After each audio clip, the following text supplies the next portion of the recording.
दुनिया की तकनीकी रेस में रेयर अर्थ एलिमेंट सबसे अहम हथियार बन चुके हैं। वही एलिमेंट जिनके बिना इलेक्ट्रिक व्हीकल से लेकर मिसाइल सिस्टम तक अधूरी है। अब तक चीन ने इनकी सप्लाई पर अपनी पकड़ से पूरी दुनिया को झुकाए रखा है। भारत भी इस निर्भरता का शिकार रहा है, लेकिन अब हालात बदलने वाले हैं। सरकार एक ऐसा कदम उठाने जा रही है जो इस खेल के नियम बदल सकता है। आखिर क्या है ये कदम जिससे भारत चीन की पकड़ से आज़ाद हो सकता है? तो चलिए इस अपडेट को डिटेल में जानते हैं। लेकिन आगे बढ़ने से पहले एक रिक्वेस्ट है कि जो भी लोग इस चैनल पर नए हैं वो हमारे चैनल को सब्सक्राइब ज़रूर करें। इस काम के लिए कोई पैसे नहीं लगते हैं, बल्कि इससे हमें मोटिवेशन मिलता है। तो चलिए आगे बढ़ते हैं। रेयर अर्थ एलिमेंट के मामले में चीन अभी तक भारत समेत दुनिया के कई देशों को आंखें दिखाता रहा है। रेयर अर्थ एलिमेंट के भारत को एक्सपोर्ट करने पर भी चीन ने रोक लगा दी थी। हालांकि चीन ने इसमें थोड़ी ढील जरूर दी है, लेकिन समस्या अभी भी बनी हुई है। अब भारत सरकार कुछ ऐसा करने जा रही है ताकि रेयर अर्थ एलिमेंट के लिए चीन पर निर्भरता कम हो जाए। दरअसल सरकार देश में रेयर अर्थ एलिमेंट की उपलब्धता सुनिश्चित करने के लिए नेशनल क्रिटिकल मिनरल स्टॉकपाइल यानी एनसीएमएस नाम से एक प्रोग्राम शुरू करने की तैयारी कर रही है। इकोनॉमिक टाइम के अनुसार ये कदम चीन द्वारा इलेक्ट्रिक व्हीकल, पवन टर्बाइन और दूसरी ग्रीन टेक्नोलॉजी के लिए एक अहम कच्चा माल रेयर अर्थ मैग्नेट के एक्सपोर्ट पर पाबंदियां लगाने के बाद उठाया गया है। चीन के इस फैसले से दुनिया भर की सप्लाई चेन में बाधा आई है। एक बड़े सरकारी अधिकारी ने बताया कि हम इस प्रोग्राम के तहत रेयर अर्थ एलिमेंट का 2 महीने का स्टॉक बनाने की सोच रही है।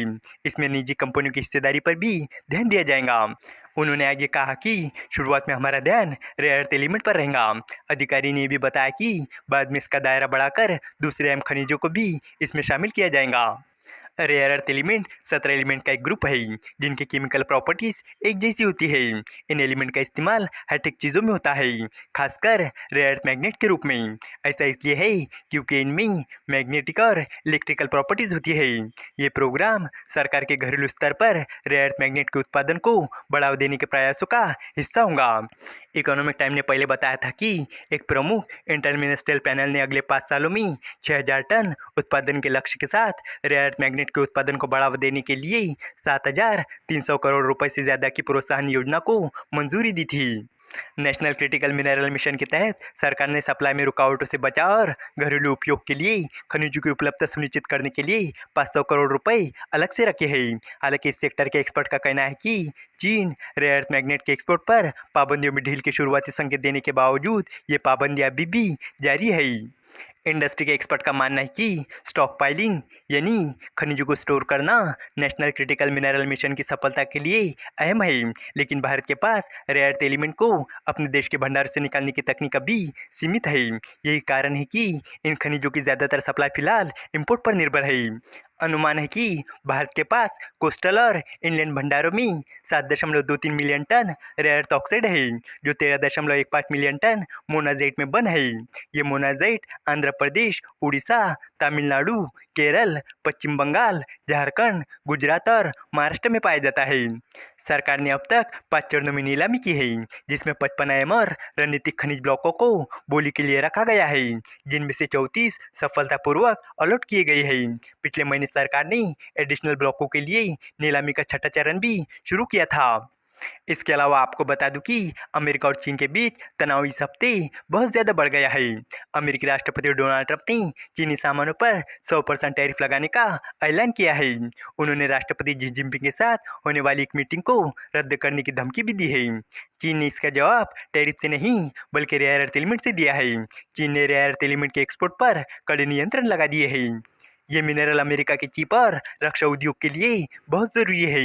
दुनिया की 2 सबसे बड़ी अर्थव्यवस्थाओं के बीच अचानक इस तनातनी से ट्रंप और जी जिनपिंग की मुलाकात पर अनिश्चितता के बादल मंडराने लगे हैं। दक्षिण कोरिया में होने वाली इस मीटिंग में दोनों देशों के बीच बड़े व्यापार समझौते को अंतिम रूप देने की उम्मीद थी, लेकिन अब ये विवाद तैयार माल से बढ़कर उन कच्चे माल तक फैल गया है जिनसे सामान बनते हैं। इस वीडियो का कंक्लूजन यही है कि रेयर अर्थ एलिमेंट की जंग अब सिर्फ खनिजों की नहीं है, बल्कि वैश्विक ताकत की जंग बन चुकी है। चीन ने रेयर अर्थ एलिमेंट को एक रणनीतिक हथियार की तरह इस्तेमाल किया है, लेकिन अब भारत खुद को इस निर्भरता से आज़ाद करने की दिशा में निर्णायक कदम बढ़ा रहा है। नेशनल क्रिटिकल मिनरल स्टॉकपाइल जैसे प्रोग्राम न सिर्फ भारत की आत्मनिर्भरता को मजबूती देगा, बल्कि आने वाले समय में अपनी तकनीकी और इंडस्ट्रियल सेक्टर में नई ऊंचाइयों पर पहुंचाएगा। उम्मीद है कि आपको ये जानकारी पसंद आई होगी और भी इसी तरह के इन्फॉर्मेटिव वीडियोस के लिए हमारे चैनल को सब्सक्राइब करें। धन्यवाद।